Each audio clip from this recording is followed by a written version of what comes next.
Olá pessoal, nesta aula nós vamos fazer a introdução aos conjuntos. A ideia primitiva de conjunto é a ideia de uma coleção de objetos que tem algumas características em comum. Por exemplo, você ter uma coleção de selos é um exemplo de conjunto, né, onde todos os elementos são reunidos pela característica de ser selo, e dentro de um conjunto nós podemos ter aquilo que nós chamamos de subconjunto, que são os selos que adquirem uma característica extra além de ser selo, por exemplo, selos nacionais ou selos alusivos, né, a um evento esportivo. Então, essa ideia de conjunto e subconjunto que a gente tem, a notação que nós vamos usar para conjunto, nós vamos sempre denotar com letra maiúscula. Então, o conjunto A aqui é formado pelos elementos A, B, C, né, até Z, ou seja, as letras do alfabeto. Os elementos de um conjunto sempre serão denotados, né, por letra minúscula. Um outro exemplo de conjunto aqui, o conjunto B, formado pela palavra terra, fogo, água e ar. Então, são exemplos de conjuntos e a notação que a gente estará usando, que será A, né, a letra maiúscula para determinar o conjunto e a letra minúscula para determinar os elementos do conjunto. No caso dos conjuntos numéricos, nós temos aqui como exemplo o conjunto dos números naturais, que é formado pelos elementos 1, 2, 3 e assim por diante. E aqui temos um outro exemplo de um conjunto numérico, que é o conjunto dos números inteiros, formado por -3, -2, -1, 0 e assim por diante. Mais à frente nós vamos ver esses conjuntos numéricos de uma maneira mais detalhada. Na relação entre elemento e conjunto, nós temos a relação de pertinência. Dizemos que um elemento pertence ao conjunto, né? E essa notação nós lemos 1 pertence a N, que significa que este elemento é um dos elementos do conjunto. Então, 1, sendo um elemento do conjunto dos números naturais, nós dizemos que 1 pertence a esse conjunto. Por outro lado, se o elemento não está presente no conjunto, nós negamos essa pertinência e nós dizemos que o -2 não pertence ao conjunto dos números naturais. Para poder determinar essa relação de pertinência, nós usamos este símbolo, que muitos chamam de um E, né, esquisitinho aqui. E quando nós temos uma negação desta relação, nós simplesmente cortamos o símbolo. Uma outra relação que existe, né, entre conjuntos, que aí agora é uma relação entre conjunto e conjunto, não elemento conjunto, é a relação de inclusão. Então, este conjunto aqui, formado pelo elemento 1, veja a diferença entre a notação entre chaves, isso daqui representa um conjunto, e aqui nós temos o elemento. Então, aqui nós temos o elemento 1, e aqui nós temos o conjunto formado pelo elemento 1. E essa relação de inclusão, que nós vamos ver um pouco mais à frente também mais detalhado, significa que todo elemento deste conjunto também pertence a este conjunto. E da mesma forma, né, essa relação de inclusão pode ser negada usando o mesmo símbolo com o corte. E por que nós usamos neste exemplo? Porque apesar do 1 ser um elemento do conjunto dos números naturais, o 2 também sendo um elemento do conjunto dos números naturais, quando nós chegamos neste elemento que é o -1, o fato deste elemento não fazer parte do conjunto dos números naturais então eu não posso afirmar que este conjunto está incluído dentro dos naturais. A matemática usa de uma simbologia para poder descrever as suas sentenças. E é importante a gente saber reconhecer essa simbologia e fazer uso dela, pois, afinal de contas, a ideia de escrever as sentenças matemáticas com essa simbologia é justamente para não dar margem a dúvidas daquilo que a gente está querendo descrever. Então, aqui nós temos alguns dos principais símbolos matemáticos que nós vamos usar. Esse aqui é o símbolo de qualquer que seja, né? Parece um A de cabeça para baixo, e ele que significa que qualquer que seja, por exemplo, o elemento ou uma certa condição, aí vem o resto da sentença. Este é um símbolo que a gente diz que existe, né? De existência. Vai ser usado para quando a gente quer dizer que existe um elemento que satisfaz algumas propriedades. Este símbolo, ele difere desde aqui porque tem uma barra aqui na lateral, que ele diz que existe um único. Então, a diferença entre esses dois símbolos é que aqui garante a existência, mas não a unicidade, e aqui, além da existência, garante a unicidade. Existe um único. Negando o símbolo de existência, então não existe. O símbolo de está contido. O símbolo de tal que. Este símbolo a gente usa para poder colocar alguma condição. Se você tem uma condição aqui, por exemplo, x é positivo, tal que, e aí vem alguma outra condição, ele serve de um link entre uma proposição e outra. O símbolo de pertence, a negação do símbolo de pertence, que é não pertence, o conectivo se e somente se, esse é usado quando você tem uma proposição que ela vai ser verdadeira se e somente se a segunda também for verdadeira, e ela é uma proposição, né, de duas mãos, né? Ou seja, se o que estiver à esquerda for verdadeiro, implica que o que estiver à direita também será verdadeiro, e se o que estiver à direita for verdadeiro, também implica que o que está à esquerda é verdadeiro. Em contrapartida, nós temos essa simbologia que significa então, uma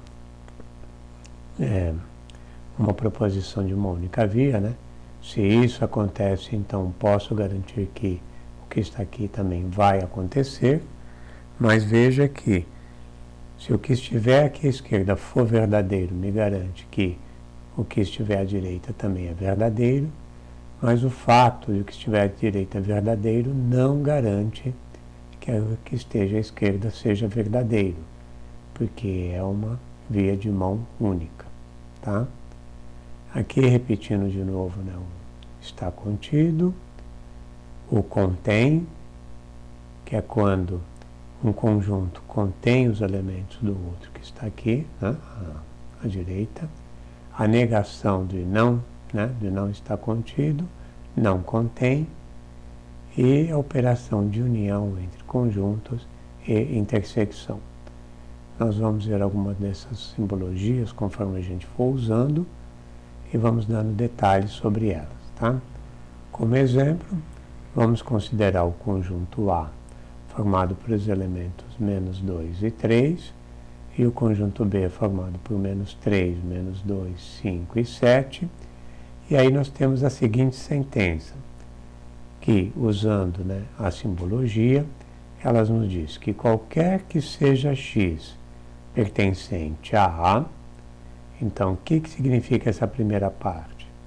Que se x é um elemento de A, ou seja, né, se x for igual a -2 ou x for igual a 3, tá? E veja que é qualquer um dos elementos de A, então tem que valer para menos 2 e tem que valer para 3, existe um único elemento y pertencente a B, então para cada um desses elementos de A vai existir um y entre esses elementos de B, tal que y é igual a 2x mais 1. Então, para a gente testar se essa sentença é verdadeira, o que eu vou fazer? Pego um elemento de A, no caso menos 2, quando eu faço x igual a menos 2, vou ter 2 vezes menos 2 vai dar menos 4, menos 4 com mais 1 vai dar menos 3, então eu preciso de um y igual a menos 3 dentro do conjunto B, e o menos 3 pertence ao conjunto B. Então, para o menos 2, o y, e que é o único elemento, né? O menos 3, que vai satisfazer essa sentença, isso se torna verdadeiro. Fazendo a mesma coisa agora para x igual a 3, quando eu faço x igual a 3, eu tenho 2 vezes 3, 6, mais 1, 7, e y igual a 7 também pertence a B, então a sentença se torna verdadeira. Para qualquer x pertencente a A, ou seja, o menos 2 ou 3, existe um y pertencente a B, o y é igual a menos 3 quando x é igual a menos 2, o y é igual a 7 quando x é igual a 3, tal que essa sentença é verdadeira. O fato de ainda existir y aqui em B e que não existe um x correspondente não invalida a sentença, porque a sentença diz que existe um y que pertence a B. Não está dizendo que todo elemento de B tem que ter um x correspondente. Ok? Bom, passando para a definição de subconjunto, nós temos que um conjunto A é subconjunto de B se todo elemento de A também é elemento de B. Isso, escrito em linguagem matemática, está dizendo que os elementos de A pertencem a B, ou seja, A está contido em B, e veja, se e somente se qualquer x, se o x pertence a A, obrigatoriamente o x tem que pertencer a B. Tá? Então, quando a gente tem essa condição aqui, que qualquer x que pertence a A também pertence a B, então é válido dizer que A está contido em B, ou que A é subconjunto de B. No caso de conjuntos iguais, né, dois conjuntos serão iguais se todo elemento de A for elemento de B e, reciprocamente, se todo elemento de B também é elemento de A. Em linguagem simbólica, nós temos que A é igual a B, se e somente se. Para qualquer x, se x pertence a A, se e somente se x pertence a B. Observem a diferença entre essa sentença e essa sentença aqui do subconjunto. Aqui eu estou usando o conectivo se e somente se, enquanto aqui estou usando o conectivo então.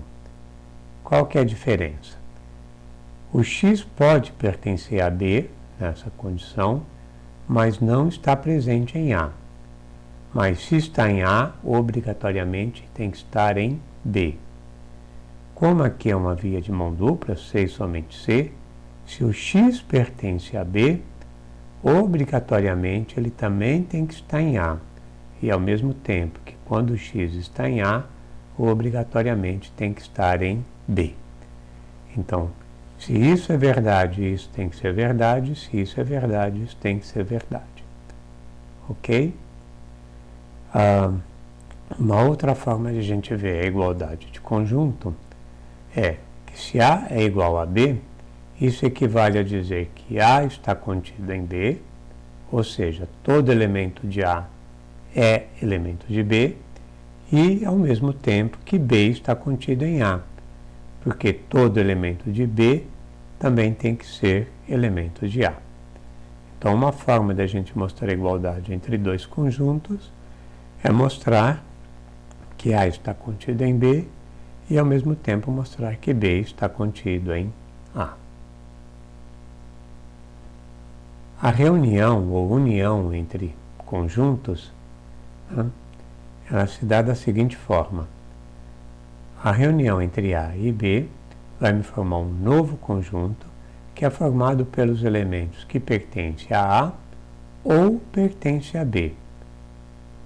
Então, em linguagem matemática, A unido com B vai me formar um novo conjunto, que é esse conjunto aqui.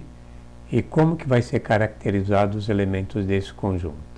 São os x, tal que x pertence a A ou x pertence a B. Basta que um elemento esteja no conjunto A ou esteja no conjunto B, ele vai fazer parte desse conjunto que nós vamos chamar a união ou reunião de A com B. Por outro lado, nós temos a intersecção. No caso da intersecção entre A e B, é um conjunto que é formado pelos elementos que pertencem a A e a B. Então, o elemento tem que estar em A e B simultaneamente. Simbolicamente, nós temos A intersecção B, é formado por este conjunto, e a lei de formação desse conjunto é x, tal que x pertence a A e x pertence a B. A diferença aqui é o conectivo E em relação à união, que é o conectivo OU. E significa que as duas condições têm que ser satisfeitas ao mesmo tempo. O conectivo OU basta que uma das duas seja satisfeita para que ela seja verdadeira e faça parte do conjunto. Como exemplo, nós vamos considerar o conjunto A, formado pelos elementos 0, 1, 3, 5 e 7, e o conjunto B, formado por 0, 3, 4, 5 e 9. Então, quando eu fizer a reunião de A com B, ele vai ter os elementos 0, porque 0 está em A, e coincidentemente em B também, mas bastava só estar um deles. O 1, o fato do 1 pertencer ao A já pertence à união. Veja que o 1 não pertence a B, então basta que pertence a A, já vai fazer parte da união. O 3, o 4, o 5, o 7 e o 9. Então, são todos os elementos de A e os elementos de B que estão aqui. Já a intersecção exige que o elemento esteja ao mesmo tempo no conjunto A e no conjunto B.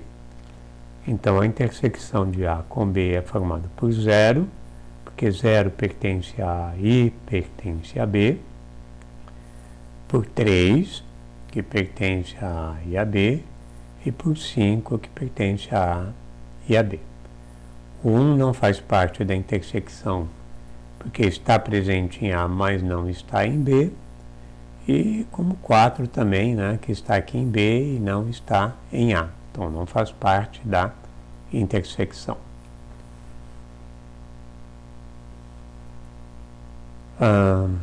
Como exemplo, vamos considerar um exercício aqui.